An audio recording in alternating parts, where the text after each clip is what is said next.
Finalmente vamos a revisar muy rápidamente, muy brevemente, algunas patologías, en concreto algunas patologías cardíacas en las que el electrocardiograma nos puede ser de utilidad bien porque cambie el tratamiento o bien porque cambie el pronóstico de los pacientes. Vamos a revisar algunas situaciones muy particulares. La primera de ellas que vamos a revisar es el electrocardiograma en la insuficiencia cardíaca y lo vamos a hacer con dos ejemplos. El primero de ellos, que veis ahora en pantalla, muestra el electro tomado en un paciente con insuficiencia cardíaca crónica, en el que podéis observar que aparte de tener una taquicardia sinusal, el paciente presenta un trastorno de conducción tipo bloqueo completo de rama izquierda.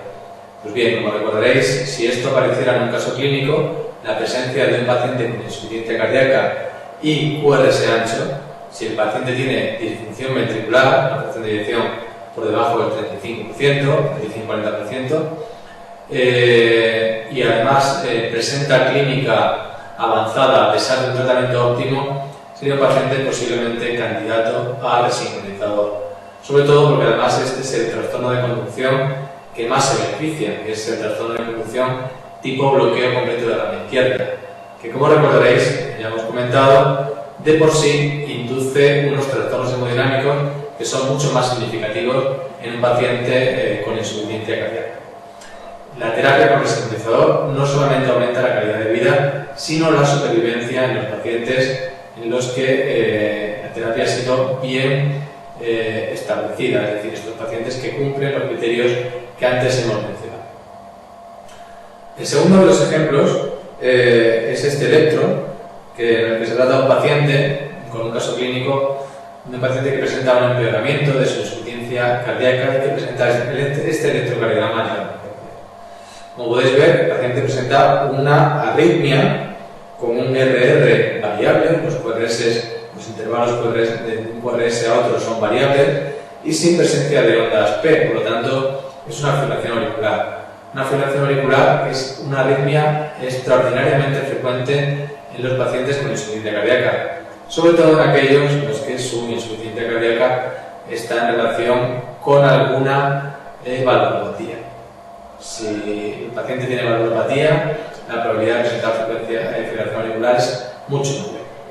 Además, en este electro que vemos y que nos podría presentar en un caso clínico, podemos comentar varios aspectos. El primero de ellos es que, como veis, la frecuencia cardíaca no está muy bien controlada. Si un paciente presenta una fibrilación auricular y tiene un tiempo de duración de la fibrilación auricular o bien no conocido o dudoso mayor de 48 horas, no se debe cardiovertir. Esto es muy frecuente en los pacientes con insuficiencia cardíaca. Un paciente con insuficiencia cardíaca, ante la menor duda, si suponemos que el paciente puede tener una fibrilación auricular, lo mejor es primero controlar la frecuencia, después estudiar al paciente y posteriormente decidir si hacer una cardioversión o no. La excepción a la regla es que el paciente presente una situación de insuficiencia cardíaca aguda, sobrecardiogénico, en presencia de fatiga rápida, en el que evidentemente la intervención es cardiovertida. Además, como podéis ver en este trazado, el paciente presenta de nuevo un trastorno de conducción tipo bloqueo completo de la rama izquierda. Si este paciente, una vez estudiado, bien tratado y con el resto de exploraciones complementarias, pudiera tener indicación de resincronizador, deberíamos implantárselo. Si bien está demostrado que los pacientes con fibrilación auricular se benefician menos de esta terapéutica. Finalmente, recordar que la fibrilación auricular en pacientes con insuficiencia cardíaca hay que anticoagularla en todos los casos.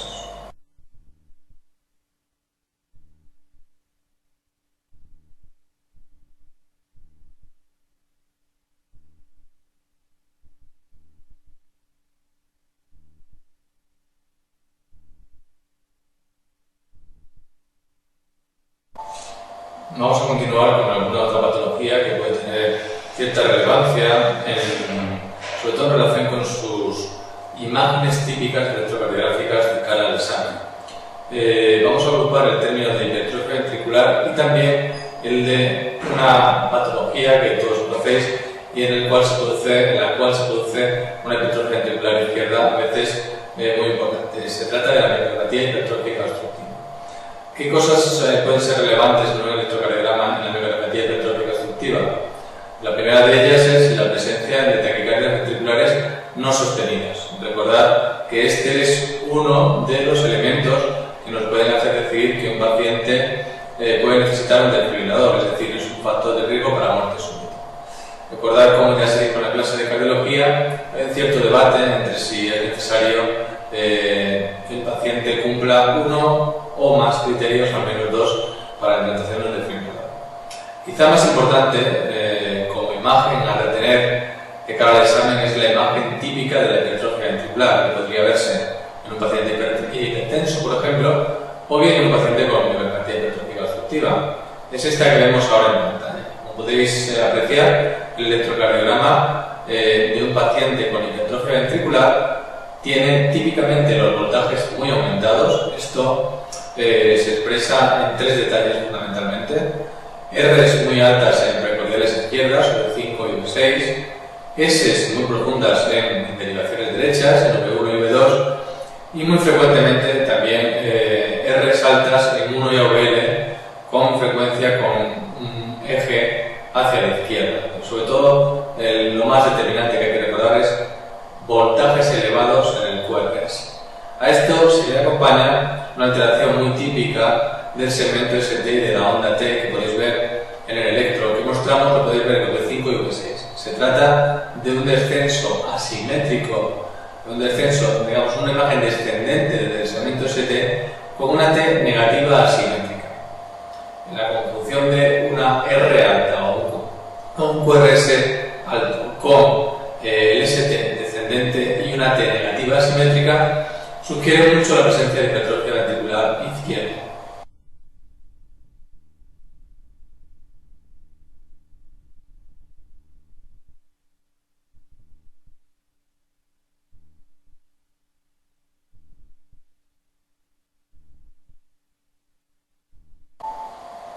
En aquellas patologías que denominamos canalopatías, en las que hay una alteración de los canales iónicos en las células del corazón, lo más determinante es que el paciente puede sufrir arritmias potencialmente mortales, y son un grupo de pacientes que pueden requerir de la implantación de un desfibrilador.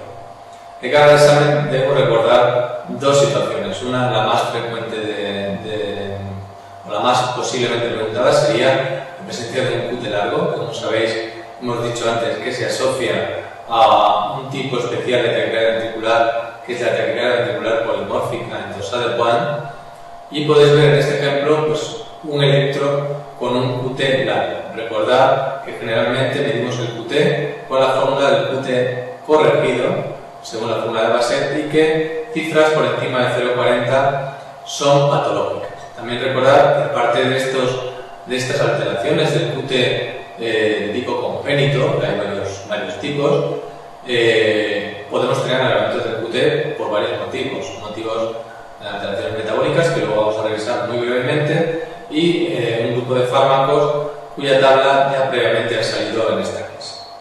La otra canalopatía que podría preguntar, sobre todo porque fue un español el que hace ya más de 15 años la describió, es el síndrome de Brugada. El síndrome de Brugada tenéis que recordarlo como paciente que presenta síncopes o muerte súbita y que nos presenta un electro con un trastorno de la conducción similar a un bloqueo completo de la gama derecha. Hay tres tipos de patrones de síndrome de Brugada, los podéis ver en la figura que aparece ahora, pero la realmente diagnóstica determinante es la que llamamos tipo 1. Fijaos en la tipo 1. Se trata de un paciente que tiene un QRS que se parece mucho a un bloqueo de la gama derecha, patrón RS' en V1, pero además tenemos un ST elevado y descendente, y se acompaña de una T negativa en esas derivaciones V1 y V2. O sea, paciente con síncope o muerte súbita. Y estas alteraciones en el electro podría ser perfectamente un síndrome de Brugada.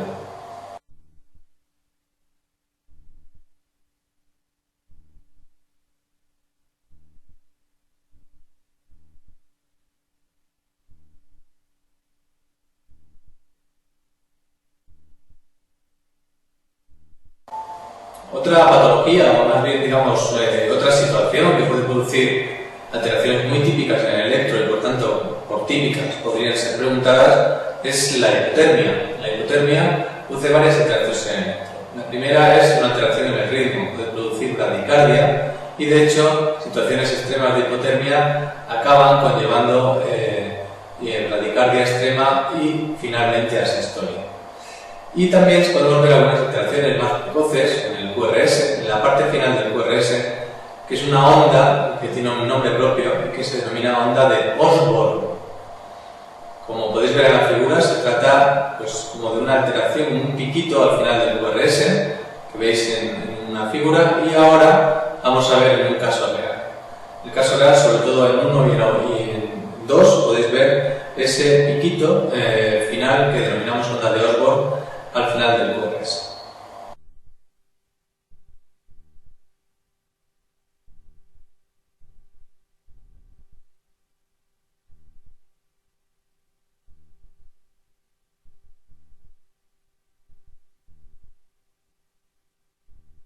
Entramos en el repaso de las alteraciones electrocardiográficas más típicas de los desequilibrios hidroelectrolíticos. Vamos a resumirlo mucho y vamos a quedarnos con la imagen fundamental de cada una de estas situaciones. Primero, la hiperpotasemia. Hiperpotasemia en el electrocardiograma debe recordarnos siempre T-pínculas. Vemos el electro que aparece en pantalla, sería el correspondiente paciente con hiperpotasemia, en el que vemos que lo más llamativo son unas T muy picudas, sobre todo en derivación V3 en este registro. A mayor gravedad de la hiperpotasemia podría aparecer también una mayor anchura del QRS y finalmente el paciente puede presentar trastornos ya finales como una fibrilación ventricular o una sistolia. La situación contraria, la hipopotasemia, produce unas alteraciones muy típicas en el electrocardiograma, que están además en relación con la gravedad de la hipopotasemia. En la figura que aparece ahora en pantalla resumimos esta gravedad y su correlación electrocardiográfica. Con niveles de hipopotasemia no muy severos empezamos a ver ya un incremento del intervalo QT, por lo tanto, incremento del intervalo QT nos debe sonar a posibilidad de dorsal.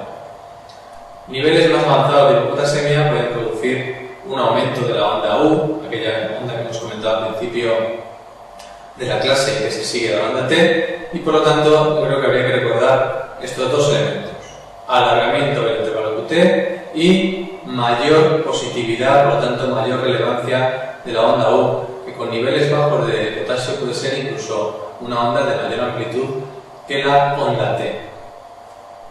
Si vamos ahora a los trastornos del calcio, tenemos que recordar que la hipocalcemia produce también un alargamiento del QT, pero en este caso, sobre todo, es por un alargamiento del segmento isoeléctrico del segmento ST. El segmento ST se alarga mucho y, por lo tanto, cuando medimos el QT completo, se trata de un QT largo y, por tanto, también puede tener asociación con arritmia tipo dorsal Juan.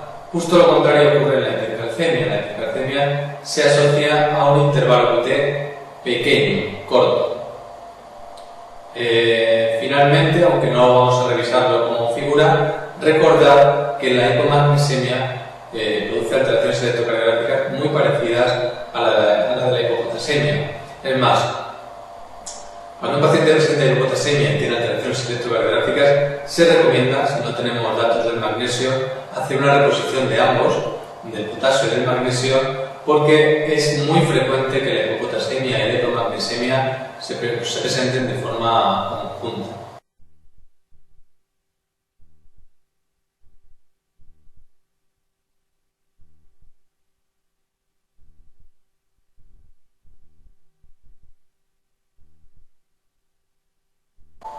Los fármacos pueden producir alteraciones en el electrocardiograma, sin embargo no es este el momento para revisar la gran cantidad de fármacos que pueden producir alteraciones en el electro, y yo creo que desde el punto de vista práctico nos deberíamos quedar con un fármaco aún muy utilizado en el contexto de la insuficiencia cardíaca, que es la digital, y que produce una imagen que tiene un nombre propio incluso, lo que llamamos cubeta digitálica.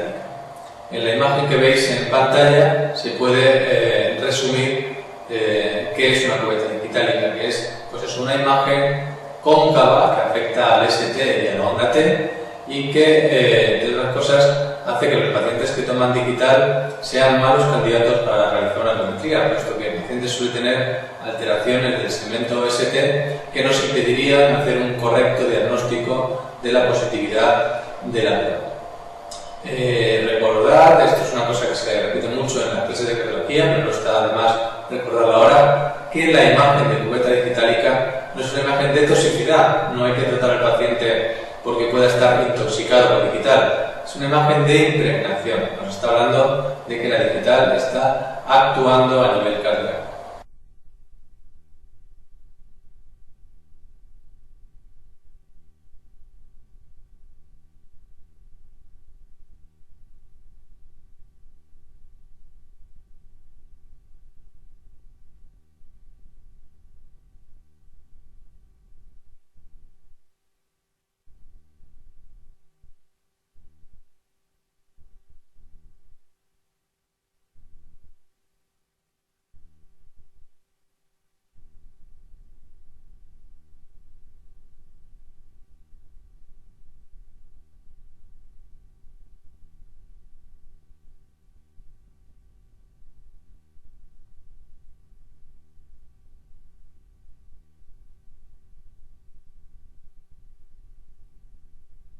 Y la última patología que vamos a revisar, que tiene un electrocardiograma muy típico, es la pericarditis. Recordad que la pericarditis ha aparecido frecuentemente en el examen MIR. Se pregunta porque tiene muchos aspectos muy típicos. El dolor es muy típico. Sabéis también perfectamente que desde el punto de vista auscultatorio el roce pericárdico también es un elemento muy típico que se puede preguntar. Y desde el punto de vista electrocardiográfico, que es lo que nos ocupa ahora, la imagen típica de pericarditis también es muy típica, tanto la imagen de presentación como la imagen de evolución. Podéis ver ahora en pantalla un electro típico de pericarditis. ¿Qué elementos son destacables en un electrocardiograma de un paciente típicamente con pericarditis? Pues lo primero es una elevación del ST, que a diferencia de la elevación que se produce en un síndrome coronario agudo, es una elevación cóncava y no demasiado importante. Se dice, para que lo recordéis, que la imagen de una pericarditis, de una elevación del ST en la pericarditis, es una imagen extensa, afecta a muchas derivaciones, pero poco intensa. De hecho, el electro que podéis ver en pantalla, como veis ahí, la elevación del ST en muchas derivaciones que casi no cuadraría con aquella tabla en la que hemos mencionado la correlación anatómica de las elevaciones. Además, podéis observar que es un electro con un ST cóncavo, no convexo. El otro elemento de la pericarditis típico, aunque no aparece en todos los casos, es una desviación del segmento PR, el segmento habitualmente isoeléctrico que está entre la P y el QRS. En las pericarditis agudas típicamente está descendido. Y de cara al examen, probablemente, yo creo que en ninguna otra patología se podría dar la combinación de descenso del segmento descenso del segmento PR combinado con un ascenso del ST de forma cóncava. Estas dos imágenes nos tienen que hacer pensar rápidamente en una pericarditis. El otro elemento electrocardiográfico típico de la pericarditis es su evolución. La evolución de las alteraciones electrocardiográficas de la pericarditis también es diferente a la del infarto. Lo primero que ocurre es que el ST tiende a normalizarse en los siguientes días después del inicio de la pericarditis, sobre todo si el paciente toma un tratamiento antiinflamatorio. A diferencia del infarto, las ondas T no se hacen negativas generalmente hasta que el segmento ST ha descendido hasta su posición normal. Esto no ocurre en el infarto, en el que, como recordaréis, ya en la fase subaguda, el paciente puede empezar a formar ondas Q de necrosis, puede empezar a descender el ST y la onda T ya puede haberse hecho negativa. Esto en general no es la evolución típica de la pericarditis. Primero la pericarditis baja el ST, después la T se vuelve negativa y posteriormente, incluso en el transcurso de los siguientes meses, se normaliza la onda T. De todas maneras, aunque esta sería la evolución más preguntable, porque es la más típica, la que aparece en todos los libros, debéis saber desde el punto de vista práctico que la evolución del electrocardiograma de la pericarditis con frecuencia es atípica y se han descrito muchas variaciones de lo que hemos comentado. Con esta última patología terminamos el repaso no de un curso de electrocardiografía, sino podríamos decir más bien de las imágenes electrocardiográficas que debemos revisar y debemos recordar de cara al examen. Es muy importante que las recordéis, muy importante que os acordéis de estas imágenes en los temas que hemos comentado y, si fuera el caso, tener las cosas muy claras para responderlas en el examen de esta semana. Un abrazo.